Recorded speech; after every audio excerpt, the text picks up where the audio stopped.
आपल्या समाज टीव्हीला सबस्क्राईब करा आणि बेल आयकॉन दाबा.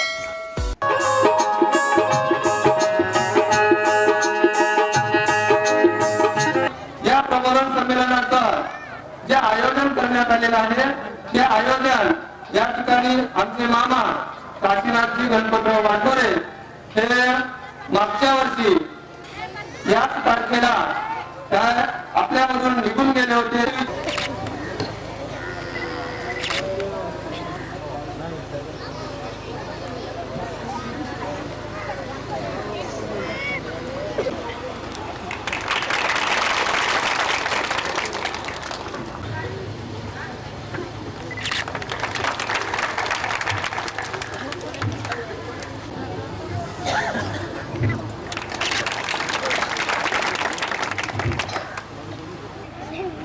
डॉक्टर बाबासाहेब आंबेडकरांचं जे उरलेलं कार्य आहे ते उरलेलं कार्य करण्यासाठी या ठिकाणी त्यांचे पंतू आपल्या समोर आलेले आहेत आणि त्यांचे विचार आपण या ठिकाणी ऐकणार आहोत.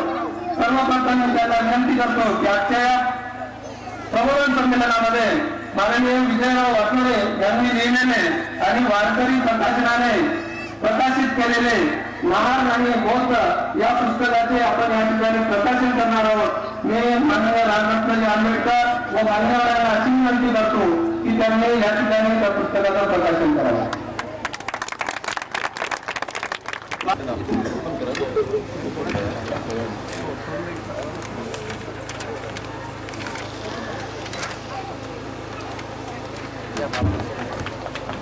₹20 आहे आणि या ठिकाणी ते विक्रीसाठी उपलब्ध आहे.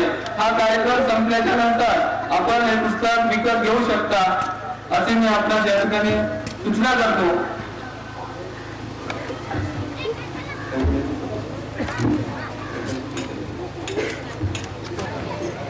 आतला इकडे पण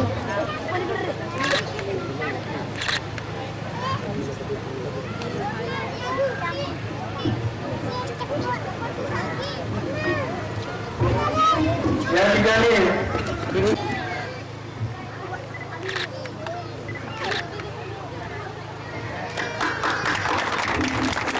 त्यानंतर धर्मसिंग गणेश वाटोळे या पद सोडलं जाते.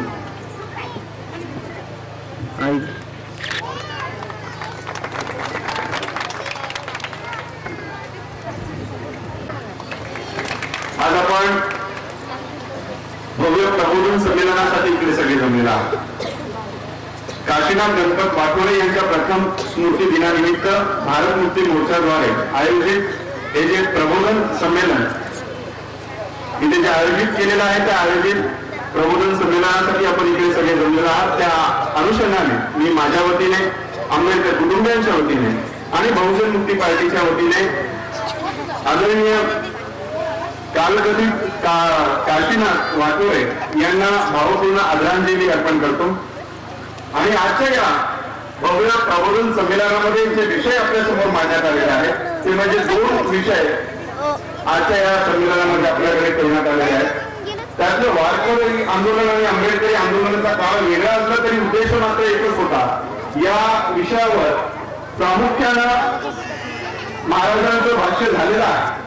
म्हणून या विषयाकडे जास्त न वळता पहिला जो विषय आहे म्हणजे पढे लिखे लोगों ने धोखा दिया, हे डॉक्टर बाबासाहेब आंबेडकरांच्या एका भाषणातील बाबासाहेब आंबेडकरांनी व्यक्त केलेलं एक त्यांचे उद्गार संमेलनामधलं हे जे भाष्य आहे या भाष्यावर आपल्याला काम केलं पाहिजे. आणि म्हणून सरांनी एक भला मोठा पातेल्यांचं ते उतरांड तुमच्या समोर मांडलं की कसं भलं मोठं पातेलं सगळ्यात खाली, त्याच्यानंतर सगळ्यात छोटं त्याच्यावर, त्याच्यानंतर सगळ्यात छोटं त्याच्यावर आणि सगळ्यात बारक एवढूस तांब्या असतो तो वर, सगळ्यात टोकावर तो असतो. ही ब्राह्मणी व्यवस्था ही आजही आताही लागू आहे. तुम्हाला चित्र आताचं महाराष्ट्राचं चित्र सांगतो. आताची इलेक्शन पार पडली, विधानसभेची इलेक्शन. 171 मराठा निवडून आलेले आहेत. 171 मराठा म्हणजे सगळ्यात मोठा भांड कुणाचा आहे? मराठ्यांचा आहे. त्यानंतर क्षत्रिय आणि वैश्य किती बोटावर मोजण्या इतपत असते आणि त्यानंतर अजूनही 4-5 लोक या किंवा 10च्या आतमध्येच ब्राह्मण निवडून आलेले आहेत. पण आज या महाराष्ट्राचा मुख्यमंत्री कोण आहे? देवेंद्र फडणवीस. म्हणजे मराठ्यांच्या मतांवर सगळ्यात मोठा जे उतरण आहे, सगळ्यात मोठं जे पातेल आहे त्याच्यावर एवढूस पातेल देऊन ठेवले. आणि आज आमचे बहुजनाचे निवडून आलेले लोक काय म्हणतात? एकनाथ खडसे काय म्हणतात? बहुजनांचा मुख्यमंत्री असायला हवा. म्हणजे आज आमचे मराठे निवडून येतात आणि त्यांच्यावर मुख्यमंत्री पद कुणाला मिळतं? हे सगळं आजही ही उतरंड आजही तशीच्या तशीच साबूत ठेवण्यात आलेली आहे, फक्त आपल्याला कळू देत नाही. आणि म्हणून ही उतरंड आपल्याला तोडली पाहिजे. आजही सरांनी जसा तो पेन दाखवला, आजही समता या देशामध्ये नाही, आजही समता या देशामध्ये प्रस्थापित झाली नाही. त्याचं कारण म्हणजे तुम्हा लोकांना वाटत असेल आपण भारतामध्ये लोकशाहीमध्ये नांदतो. ज्या दिवशी बाबासाहेब आंबेडकरांनी या देशाला संविधान अर्पण केला 26 नोव्हेंबर 1949, 26 नोव्हेंबर 1949 ला डॉक्टर बाबासाहेब आंबेडकर या देशाला संविधान अर्पण करत होते. जसं मागे आपण बघितलं त्या मुलांनी एक नृत्य सादर केलं, त्याच्यामध्ये एका मुलाला संविधान अर्पण करण्याचं दृश्य आपल्याला दाखवलं. बाबासाहेब आंबेडकरांनी ज्या दिवशी या देशाला संविधान अर्पण केला त्या अध्यक्ष भाषणामध्ये बाबासाहेब आंबेडकर म्हणाले, मी कितीही उत्कृष्ट हा संविधान जरी बनवला असला तरी याला चालवणारी लोक जर नालायक निघाले तर हा संविधान काही कामाचा नाही. 26 नोव्हेंबर 1949 ला बाबासाहेब आंबेडकरांनी ही खंत व्यक्त केली. बाबासाहेब आंबेडकरांनी आपल्या अध्यक्ष भाषणातून असे उद्गार का काढले? भारताची सर्वात महत्वाची घटना आणि भारतातील सर्वात विद्वान व्यक्ती असे उद्गार आपल्या अध्यक्ष भाषणामधून का काढतात? कारण बाबासाहेब आंबेडकरांना माहित आहे मी कितीही उत्कृष्ट हा संविधान जरी लिहिला असला, बनवला असला, निर्माण केला असला तरी याला चालवणारी लोक ही नालायक आहे. आणि आजपर्यंत हा देश भारताच्या संविधानावर नाही तर मनुस्मृतीवर अजूनही धावत आहे. अजूनही मनुस्मृतीच लागू आहे या देशावर. केवळ आमच्या पुढे भारताचं संविधान आमच्या समोर उभं करतात. आणि म्हणून बाबासाहेब आंबेडकरांचं हे जे वाक्य आहे, मुझे पढे लिखे लोगों ने धोखा दिया, हे बाबासाहेब आंबेडकर का म्हणतात? बाबासाहेब आंबेडकर यांनी ज्यावेळेस शिक्षण घेतलं त्यावेळेस भारतामध्ये शिक्षण घेण्यामध्ये खूप अडचणी होत्या. त्यावेळी शिक्षण व्यवस्था आमच्यासाठी कुणीच नव्हती. त्या काळात ज्या काळामध्ये शिक्षण घेणं अवघड होतं त्या काळामध्ये बाबासाहेब आंबेडकरांनी शिक्षण घेतलं आणि त्या काळामध्ये बाबासाहेब आंबेडकरांनी आमच्या स्वातंत्र्याची लढाई लढली. आज असंख्य लोकांनी शिक्षण प्राप्त केलेलं आहे. बाबासाहेब आंबेडकरांच्या काळामध्ये इतक्या प्रतिकूल परिस्थितीमध्ये शिक्षण घेऊन बाबासाहेब आंबेडकरांनी आम्हाला हक्क आणि अधिकार मिळवून दिले. आज या काळामध्ये बाबासाहेब आंबेडकरांनी आम्हाला इतकं सोयीचं करून ठेवलेलं आहे. एखादा तरी हक्क आणि अधिकार आम्ही नवीन निर्माण करू शकलो. नवीन निर्माण करायचं तर सोडा, आम्ही जे हक्क आणि अधिकार बाबासाहेब आंबेडकरांनी आम्हाला मिळवून दिले होते ते देखील साबूत करण्यापासून आम्ही आज त्याला राखीव ठेवू शकलो नाही. असे अनेक कायदे आज अनेक नेते मोठमोठ्या भाषणांमध्ये म्हणतात की संविधानाला हात लावला तर हात छाटून टाकू. आज संविधानाला हात न लावता असंख्य कलम या लोकांनी नष्ट केले आणि आज आपण ते वाचवण्यास असमर्थ ठरलो. आणि म्हणून बाबासाहेब आंबेडकरांचं हे जे वाक्य आहेत या वाक्यांवर संमेलन घडवलेलं आहे. याच्यामध्ये सुरुवात करताना मी तुम्हा सर्वांना इकडे उपस्थित असलेल्या बंधू आणि भगिनींना मातांना जाणीव करून देऊ इच्छितो की बाबासाहेब आंबेडकर ज्यावेळेस 1919 ला साऊथ बोरो कमिटी या भारतामध्ये आली त्यावेळेस गांधी आणि नेहरूने अशी साक्ष दिली की केवळ 2च लोकांना मतांचा अधिकार मिळाला पाहिजे. केवळ 2च लोकांना. आणि 2 कोणती होती? एक जो 8वीच्या वर पास झालेला आहे त्याच्याकडे सर्टिफिकेट आहे, 8वीच्या पुढे त्याचं शिक्षण झालेलं आहे, त्या प्रत्येक व्यक्तीला मतांचा अधिकार मिळाला पाहिजे. आणि दुसरी व्यक्ती म्हणजे जो कर भरतो, जमिनीचा टॅक्स भरतो, इन्कम टॅक्स भरतो, त्यालाच मतांचा अधिकार. आणि जे राजे आहेत, संस्थानिक आहेत, त्यांना मतांचा अधिकार मिळाला पाहिजे. आणि ही माहिती ज्यावेळेस डॉक्टर बाबासाहेब आंबेडकरांना मिळाली की साक्ष या पद्धतीने दिली गेलेली आहे आणि या पद्धतीने जर मतांचा अधिकार द्यायचा ब्रिटिश लोकांनी ठरवला तर आमच्या एकाही व्यक्तीला मतांचा अधिकार मिळणार नाही. आमच्या एकाही व्यक्तीला मिळणार नाही आणि स्वतः बाबासाहेब आंबेडकरांनाही मिळाला नसता. बाबासाहेब आंबेडकरांचं शिक्षण जरी 8वीच्या वर असतंय तरी देखील दुसऱ्या अटीनुसार बाबासाहेब आंबेडकरांकडे टॅक्सची पावती दाखवण्यासाठी नव्हती, कारण तेवढा टॅक्स इन्कमच नसल्यामुळे इन्कम टॅक्स कुठून भरणार, प्रॉपर्टीज नसल्यामुळे प्रॉपर्टी टॅक्सची पावती कुठून आणणार. म्हणजे बाबासाहेब आंबेडकर देखील उच्च शिक्षित असून देखील त्यांना देखील मतांचा अधिकार मिळणार नव्हता. आणि मग बाबासाहेब आंबेडकरांनी ब्रिटिश लोकांकडे धाव घेतली आणि त्यांना सांगितलं, हा कायदा जर तुम्ही भारतामध्ये लागू केला तर आमच्या एकाही माणसाला मतांचा अधिकार मिळणार नाही. ब्रिटिशांनी बाबासाहेबांना विचारलं, गांधी आणि नेहरू आम्हाला सांगतात या 2-3 लोकांना मतांचा अधिकार मिळाला पाहिजे आणि तुम्ही सांगता या अटींमध्ये आमच्या एकाही माणसाला मतांचा अधिकार मिळणार नाही, असं कसं काय, असं तुम्ही कसं म्हणू शकता. त्यावेळेस बाबासाहेब आंबेडकरांनी सांगितलं की मनुस्मृतीमुळे आम्हाला शिक्षण घेण्याचाच अधिकार नाही आणि शिक्षण घेण्याचा जर आम्हाला अधिकारच नसेल तर 8वी पास झाल्याचं सर्टिफिकेट आम्ही दाखवायचं कुठून. आणि मनुस्मृतीनुसार जर आम्हाला पैशाचं संघटन करण्याचा अधिकारच नसेल, मनुस्मृतीनुसार आम्हाला जर या देशामध्ये जमिनी घेण्याचा अधिकार आम्हाला नाकारण्यात आलेला आहे, जर आमच्याकडे जमिनी नाही, पैसा नाही, तर त्याच्यावरचा कर भरण्याची पावती आम्ही कुठून दाखवणार. आणि मग ब्रिटिश लोकांनी बाबासाहेबांना विचारलं, तुमच्या लोकांना जर मतांचा अधिकार द्यायचा असेल तर तो कसा काय दिला जाईल, तो कसा द्यायचा. एक पुरावा आहे, तो आम्ही दाखवू शकतो, तो म्हणजे आम्ही या देशामध्ये जन्म घेतलेला आहे आणि प्रत्येक वर्षी आमचं वय वाढतं, प्रत्येक वर्षी आमचं वय वाढतं आणि वयाचा आधार घेऊन प्रत्येक 21 वर्षाच्या व्यक्तीला मतांचा अधिकार तुम्ही द्या. आणि ब्रिटिश लोकांनी वयाचा निकष धरून प्रत्येक 21 वर्षाच्या व्यक्तीला, मग ती स्त्री असो किंवा पुरुष असो, श्रीमंत असो किंवा गरीब असो, प्रत्येकाला मतांचा अधिकार मिळून दिला. हा बाबासाहेब आंबेडकरांनी मिळून दिलेला आमचा अधिकार आहे. मी मगाशी जे सांगितलं, आम्ही नवीन निर्माण करायचं कसं, बाबासाहेब आंबेडकरांनी जे आमच्यासाठी केलेलं आहे ते देखील वाचवायला आम्ही आज असमर्थ आणि अपयशी ठरलेलो आहोत. कसं काय, बाबासाहेब आंबेडकरांनी आम्हाला जो मतांचा अधिकार मिळून आणून दिला, त्यावेळेस बाबासाहेब आंबेडकर खुशीमध्ये घरी आले आणि घरात आल्यानंतर रत्तूने त्यांना खुशीचं कारण विचारलं. बाबासाहेब आंबेडकरांना रत्तूने विचारलं की आज स्वारी खुशीमध्ये कशी काय. बाबासाहेब आंबेडकर म्हणाले, आज मी खूप मोठं काम करून आलो. रत्तू म्हणाले, तुम्ही तर नेहमीच मोठं काम करत असतात, आज असं कोणतं विशेष मोठं काम केलंय. बाबासाहेब म्हणाले, मी रस्त्यावरच्या एका सामान्य माणसाला आज राजा बनून आलेलो आहे, राजा बनून. कारण बाबासाहेब आंबेडकरांनी जो मतांचा अधिकार तुम्हाला दिला, हे लाईनीमध्ये उभं राहून कुणाला तरी छप्पा मारून निवडून आणून देण्यासाठी दिला नाही, हे स्वतः राजा होण्यासाठी बाबासाहेब आंबेडकरांनी आम्हाला हा मतांचा अधिकार दिला. पण आम्ही आमच्या या मतांचा अधिकार आज कशासाठी विकत आहोत. हा मतांचा अधिकार आम्ही कशासाठी विकत आहोत.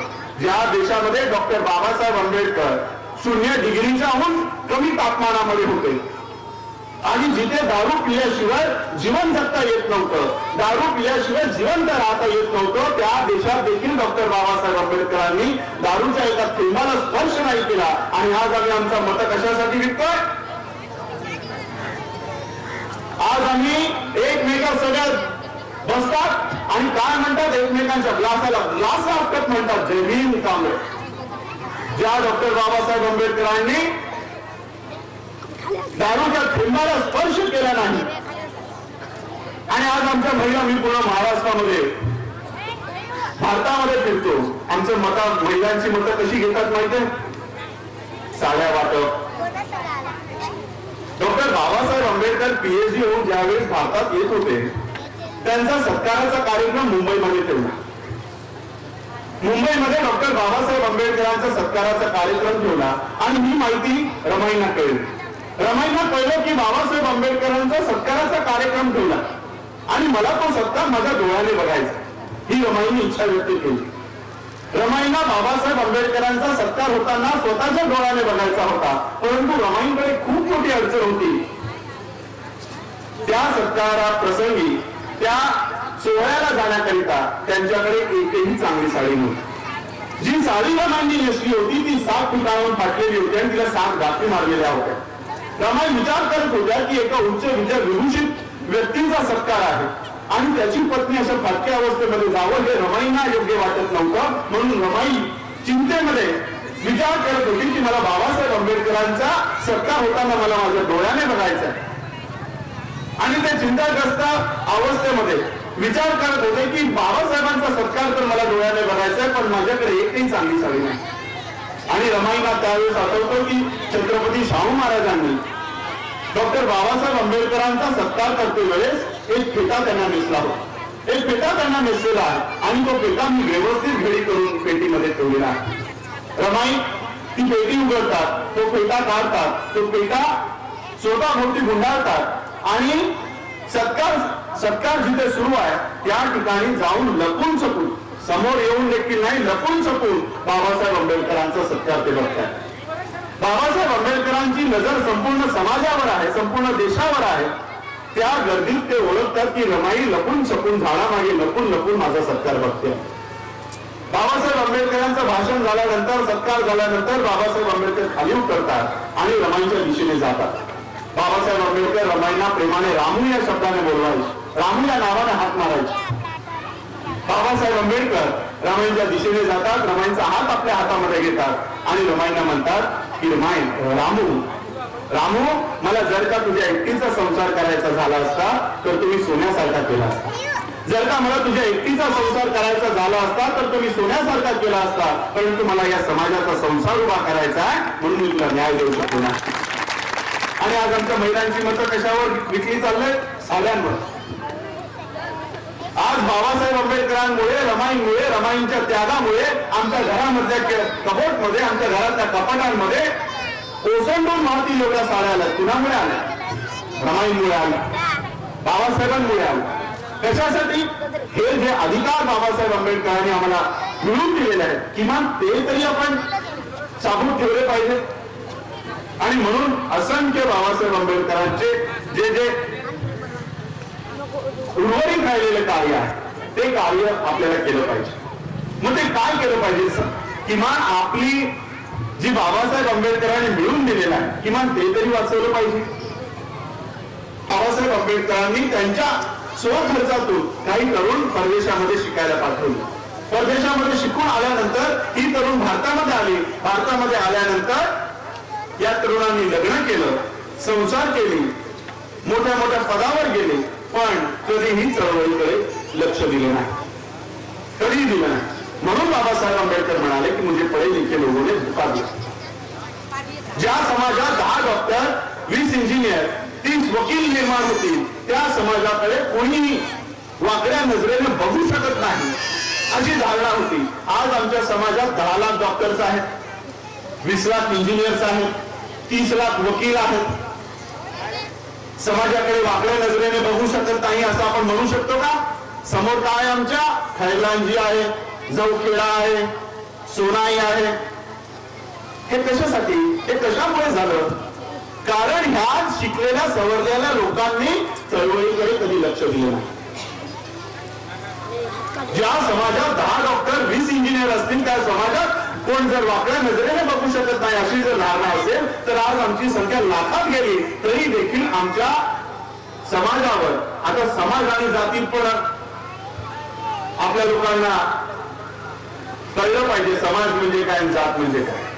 कारण आमची लोक काय करतात? सकाळी उठतात, गावामध्ये जातात, एकाच माणसाला पकडतात, त्याच्याच जातीतल्या माणसाला पकडतात आणि सांगतात आपल्याला समाजासाठी काहीतरी केलं पाहिजे. म्हणजे जातात एकाच जातीमध्ये आणि नाव घेत आहेत समाजाचं. आम्ही बाबासाहेब आंबेडकरांना एका जातीपुरतं मर्यादित करून ठेवलं, एका जातीपुरतं मर्यादित करून ठेवलं. आणि बाबासाहेब आंबेडकर किंवा बुद्धांचा तर शब्द नाही, आम्ही नवीन शब्द बाबासाहेब आंबेडकरांना दिलो. काय दिले? दलित म्हणतो मी. दलित हा शब्द कुठून आला मला माहिती नाही, पण बाबासाहेब आंबेडकरांनी दलित शब्दाचा प्रयोग पूर्ण आयुष्यामध्ये कधीही केलेला नाही. आम्ही काय निर्माण केलं? दलित निर्माण केलं. दलित चळवळ, आमचे साहित्य पण दलित असतात. दलित या शब्दाचा अर्थ होतो घाणेरा, पिचलेला, जो असंख्य वर्ष घाणीत राहतो त्याला म्हणतात दलित. आणि हे सगळं आम्ही नव्यानं दिलं. म्हणजे बाबासाहेब आंबेडकरांनी कधीही दलित शब्द वापरला नाही. शेड्यूल कास्ट वापरला, डिप्रेस क्लास वापरला, ऑपरेस मासेस वापरला, ॲबोरिजिनल वापरला, हे मगाशी जे मूल निवासी वगैरे म्हणत होते, ॲबओरिजिनल म्हणजे मराठीमध्ये मूल निवासी. बाबासाहेब आंबेडकर इंग्लिशमध्ये म्हणतात ॲबओरिजिनल, ते लोक मराठीत मूल निवासी म्हणतात. हे शब्द जे बाबासाहेब आंबेडकरांनी वापरलेले शब्द आहेत ते आपण पुढे नेले पाहिजे. कारण बाबासाहेब आंबेडकरांनी कधीही एका जातीपुरतं काम केलेलं नाही. आम्हा सर्वांना माहिती आहे की बाबासाहेब आंबेडकरांनी महारच्या 14 तळ्याचं सत्याग्रह केलं आणि तो सत्याग्रह झाल्यानंतर मनुस्मृती जाळली हेही आम्हाला माहिती. मनुस्मृती कुठे जाळली तर रायगडाच्या पायथ्याशी जाळली हेही आम्हाला माहिती. पण बाबासाहेब आंबेडकरांनी मनुस्मृती रायगडाच्याच पायाशी का जाळली? बाबासाहेब आंबेडकरांना जर मनुस्मृती जाळायचीच होती, मुंबईला जाळता आली असती, नागपूरला जाळता आली असती, उमरखेडला जाळता आली असती. भारताच्या महाराष्ट्राच्या कोणत्याही कानाकोपऱ्यामध्ये बाबासाहेब आंबेडकरांना मनुस्मृती जाळता आली असती. परंतु बाबासाहेब आंबेडकरांनी ही मनुस्मृती रायगडाच्याच पायाशी का जाळली? कारण या रायगडावर छत्रपती शिवाजी महाराजांचं स्मारक आहे आणि छत्रपती शिवाजी महाराजांना या मनुस्मृतीमध्ये लिहून ठेवलेलं आहे की छत्रपती शिवाजी महाराजांना राज्याभिषेक करण्याचा अधिकार नाही. आणि मनुस्मृतीमध्ये लिहून ठेवल्याप्रमाणे छत्रपती शिवाजी महाराजांचा राज्याभिषेक झाला. या देशातील ब्राह्मणांनी छत्रपती शिवाजी महाराजांचा राज्याभिषेक डाव्या पायाच्या अंगठ्याने त्यांचा राजतिलक करून केला. आमच्या राजाचा अपमान झाला आणि या अपमानाचा बदला घेण्यासाठी डॉक्टर बाबासाहेब आंबेडकरांनी या मनुस्मृतीचं दहन रायगडाच्या पायाशी नाही, छत्रपती शिवाजी महाराजांच्या पायाशी जाळून घेतलेलं आहे. हे नातं आहे आमचं आणि शिवाजी महाराजांचं, हे नातं आहे आमचं आणि ओबीसींचं. मगाशी आमच्या जवळींनी सांगितलं की पंजाबराव देशमुख धसा रडले होते का?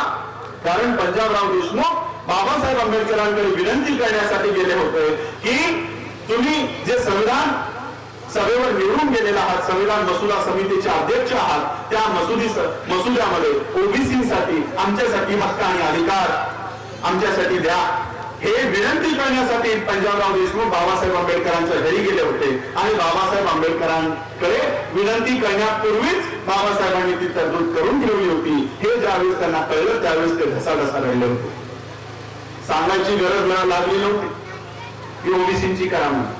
340वा कलम अगोदर ओबीसीना दिला, मग 341 आणि 42 एससी आणि एसटी ला दिला, आधी ओबीसीना दिलेला. आणि हे वारकरी आंदोलन बुद्धाच्या काळामध्ये, बुद्धानंतर जी प्रतिक्रांती झाली, आजही आपण प्रतिक्रांतीच्या स्टेजमध्ये आहोत, प्रतिक्रांतीच्या स्टेजमध्ये आहोत. आणि बुद्धाची क्रांती नष्ट करण्यासाठी या देशामध्ये प्रतिक्रांती झाली. पुष्यमित्र शुंग आणि त्याच्यानंतर ते झालेली पूर्ण बुद्धिझमची विल्हेवाट, ही सगळे वारकरी आंदोलन जे आहे हे वारकरी आंदोलन दुसरं तिसरं काही नसून हे बुद्धाची तत्व सांगणारं आंदोलन आहे. कारण बुद्धानंतर आणि ज्या असंख्य भिक्खूंची कत्तली करण्यात आल्या, त्यांच्या मुंडके कापण्यात आली आणि या देशामध्ये फतवा निघाला, जो कोणी बुद्धाचं नाव घेईल त्याला मारण्यात येईल. आणि बुद्धाचं नाव न घेता बुद्धाची तत्व आमच्या या वारकऱ्यांनी या देशामध्ये बुद्धाचं आंदोलन चालवलं. आमच्या बहुजनांचे नाव बघा काय, चोखा महान, धनाजी मांग. मी मागाशी नोट करत होतो तुमच्या बोलण्यातून, धनाजी मांग आहे, चोखा महार आहे, गोळा कुंभार आहे, म्हणजे जात लावून ठेवलेले. हे म्हणजे आमच्या बहुजनातले वारकरी. आता ब्राह्मणांचे वारकऱ्यांचं नाव बघा काय आहे. ज्ञानेश्वरांना काय म्हणतात? माऊली. ज्ञानेश्वर माऊली, चोखा महार, म्हणजे त्यांची माऊली आहे, ते आमचे सगळं सर्वस्व आहे. आजही या देशामध्ये अजून एक वाक्य प्रचलित आहे, होता जीवा म्हणून वाचला शिवा. हे सगळ्यांना माहिती आहे, सगळे अभिमानाने म्हणतात, होता जीवा म्हणून वाचला शिवा. जीवाजी म्हटलं तर काय होत, शिवाजी म्हटलं तर काय होत, होते जीवाजी म्हणून वाचले शिवाजी. पण नाही, आमचा यांना एकेरी उल्लेख करायचा आणि त्यांना माऊली बनवायचं. आम्ही लोकांनी, आमच्या या बहुजनांनी इतिहास घडवला, पण इतिहास लिहिला नाही. कारण लिहायची आम्हाला त्यावेळी सूटच नव्हती. लिहिण्याचा आम्हाला अधिकार नव्हता. मग हा लिहिला कोणी?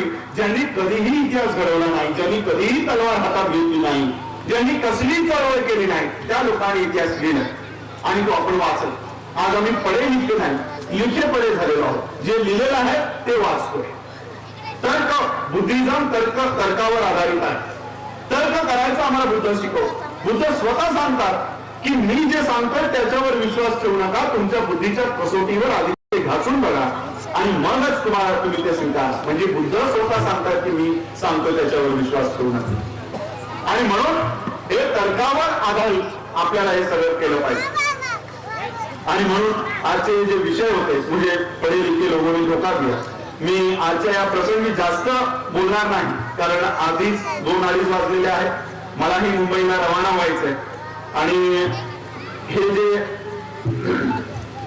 विषय या ठिकाणी ठेवलेले आहे, खूप लहान लहान मुलंही या ठिकाणी मोठ्या प्रेरणेने काम करत आहेत. मोठ्या प्रेरणेने लहान मुलंही या चळवळीमध्ये काम करत आहेत. तर मुलांसाठी मी सांगतो की बाबासाहेब आंबेडकर ज्यावेळेस 4थी मध्ये होते, बाबासाहेब आंबेडकर 4थी मध्ये असताना वर्ग भरलेला होता आणि वर्ग भरलेला होता त्यावेळेस गुरुजींनी एक फळ्यावर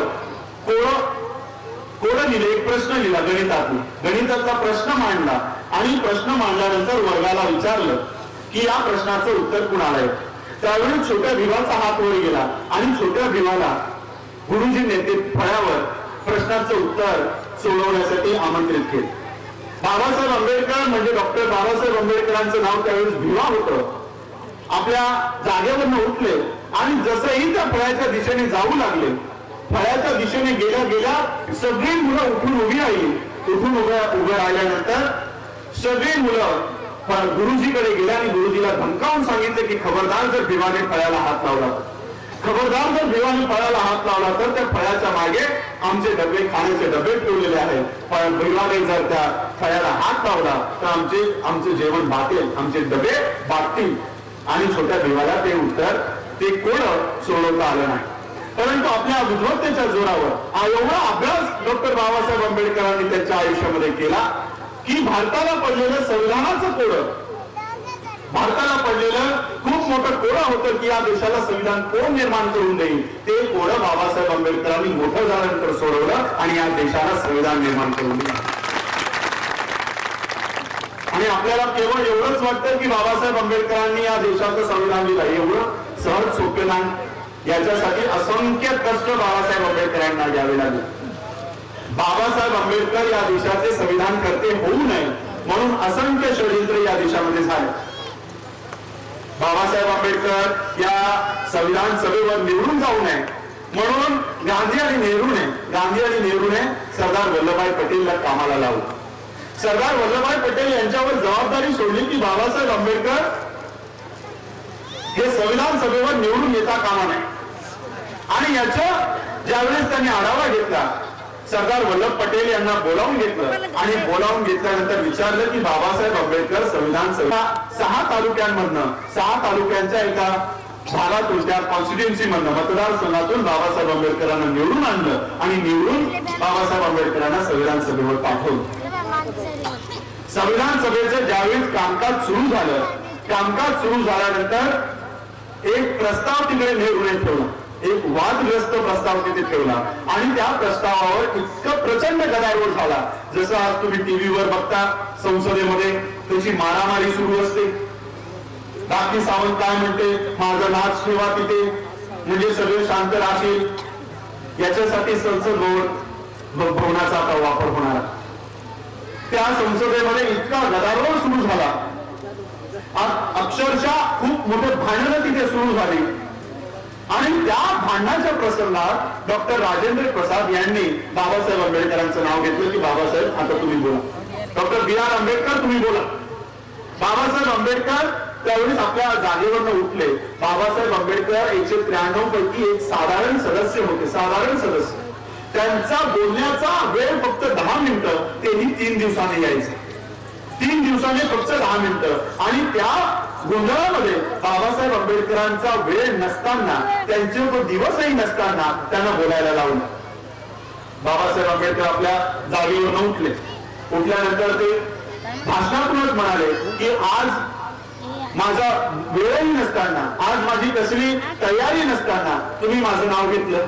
ब्रिटिश लोकांनी नेहरूला सांगितलं आणि नेहरूला बाबासाहेब आंबेडकरांना पुन्हा संविधान सभेवर निवडून आणावं लागलं आणि मग पुढे जाऊन बाबासाहेब आंबेडकर या देशाचे संविधान कर्ते होऊ शकले. आणि जशीही संधी बाबासाहेब आंबेडकरांना मिळाली त्यांनी सर्वात प्रथम काम केलं. ही जी मनुवादी लोक होती, मनुस्मृती होती, ती एका क्षणामध्ये बाबासाहेब आंबेडकरांनी नष्ट केली. काय लिहिलं कायदा आर्टिकल 13, काय लिहिलं त्याच्यामध्ये? यापूर्वी या देशामध्ये जी कोणते कायदे लागू होते ते सगळे एका क्षणामध्ये नल अँड वॉइड अवैध घोषित होतात. म्हणजे मनुस्मृती एकाच लाईन मध्ये बाबासाहेब आंबेडकरांनी नष्ट केली आणि आर्टिकल 14 मध्ये पुन्हा लिहायचे की संपूर्ण आयुष्य बाबासाहेब आंबेडकरांनी काँग्रेसच्या विरोधात घालवलं आणि आमचा समाज काँग्रेसच्या दारामध्ये, आजपर्यंत काँग्रेसच्या दारामध्ये होता, आजही आहे. आज या दारातनं काढतात बीजेपी आणि RSSच्या दारामध्ये नेऊन ठेवतात. हे चित्र निर्माण कसं झालं? तुम्हाला 56-57 ची गोष्ट सांगतो. 57 ज्यावेळेस रिपब्लिकन पार्टी ऑफ इंडिया 3 ऑक्टोबरला स्थापन झाली, त्या लोकांमध्ये जा, कोणत्याही दुकानदाराला विचारा ते रिपब्लिकन पार्टी म्हणजे कोणाचा पक्ष? ते म्हणतील दलितांचा पक्ष. बाबासाहेब आंबेडकरांनी अभ्यास करून हा रिपब्लिकन शब्द घेतला, कारण हा सर्वसमावेशक होता, सगळ्या प्रजेचा शब्द होता. आज आम्ही त्याला एका जातीपुरतं करून टाकले. हे आमचं योगदान आहे. ओबीसी मराठा म्हणतात तेव्हा तुम्हीच आम्ही मर्यादित करून ठेवलं. आणि आता आमची लोक हे दलित शब्द दिल्यानंतर अजून नवीन घोषणा देण्यात अजून पटल झालेले आहे. भूतांना आव्हान केलं बहुजन हिताय आणि बहुजन सुखाय. आमचे नेते आज अजून भूतांच्या पुढे गेले आहे. दलितों की बेटी म्हणणारे मी आता नवीन एक नारा दिला, सर्वजन हिताय आणि सर्वजन सुखाय. त्या बुद्धांना कळलं नव्हतं की सर्वजन हिताय आणि सर्वजन सुखाय. बुद्धांनी बहुजन हिताय बहुजन सुखाय नारा दिला. आम्ही बुद्धापेक्षा ग्रेट मोठे महान झालेलो आहोत. सर्वजन हिताय आणि सर्वजन सुखाय देतात.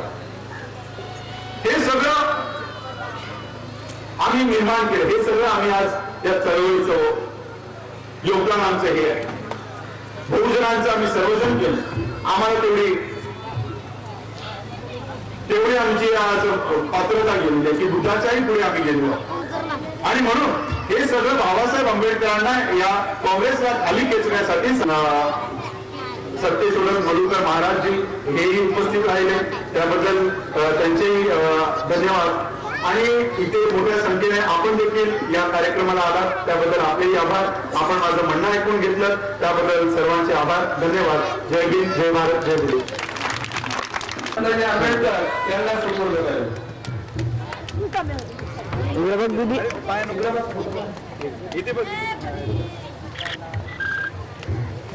आपला सर्वांचा या ठिकाणी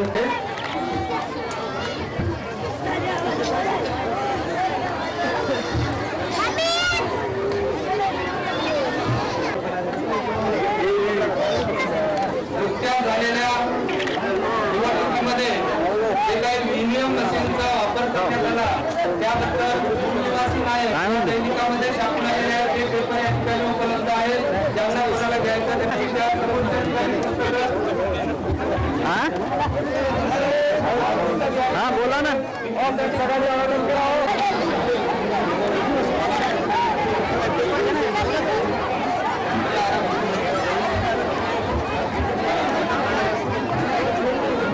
विक्रीसाठी करण्यात आलेला आहे. दुसऱ्या स्टेजवर अतिरिक्त माणसांनी एवढे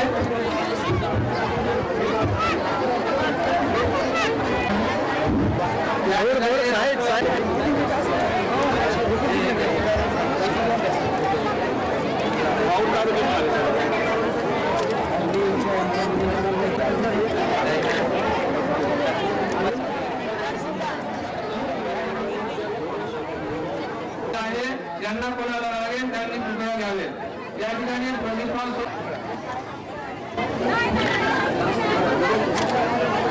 या ठिकाणी महाराज बौद्ध या पुस्तकाचा प्रकार गोखले राणा भोजनाची व्यवस्था विजय काशीनाथ वाटोरे यांच्या घराकडे केलेली आहे. कृपया भोजनासाठी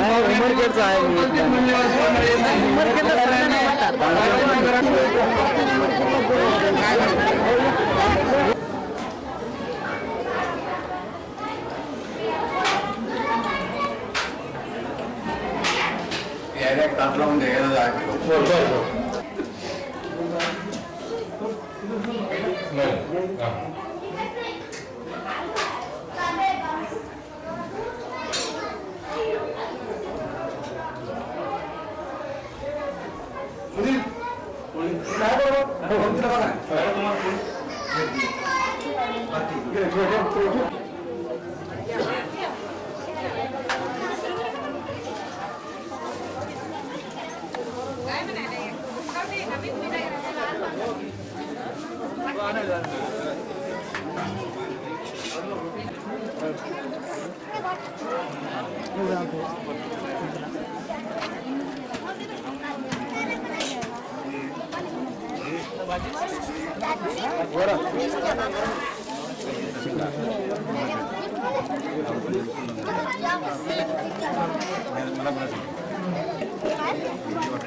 जा एकदम शेवटला.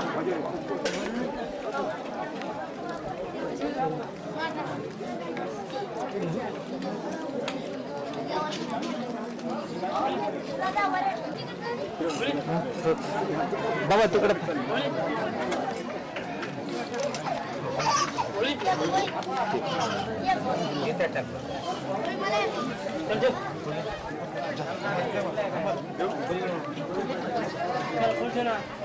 आपल्या समाज टीव्हीला सबस्क्राईब करा आणि बेल आयकॉन दाबा.